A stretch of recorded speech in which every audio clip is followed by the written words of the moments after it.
صحبت یافتہ انسان ولی اللہ ہو جاتا ہے، بغیر صحبت کے مولوی بھی شیطان ہو جاتا ہے. سن لو اس کو، نفس کا غلام ہو جاتا ہے، اپنے غصے کو اللہ حدیث سے ملا دیتا ہے، اپنی دنیاوی جاہ و مال کو، ہر چیز کو حدیث و قرآن کی آیتیں فٹ کر دیتا.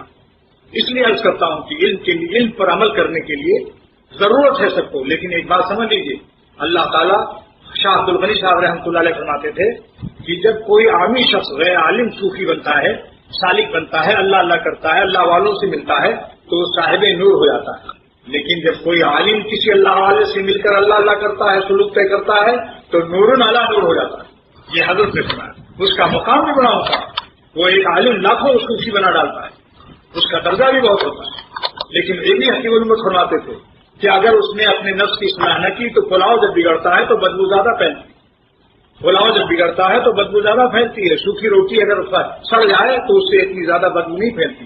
ذلت العالم ذلت العالم، عالم کی گمراہی سارے عالم کی گمراہی کا سبب بن جاتا ہے. آج جن بزرگوں کے نام پر روٹیاں مل رہی ہیں، مدرسے چل رہے ہیں، مجھے کہنا پڑتا ہے کہ مولانا قاسم نانوتوی کیا ہے جامعہ قاسمیہ، کیا ہے جامعہ رشیدیہ.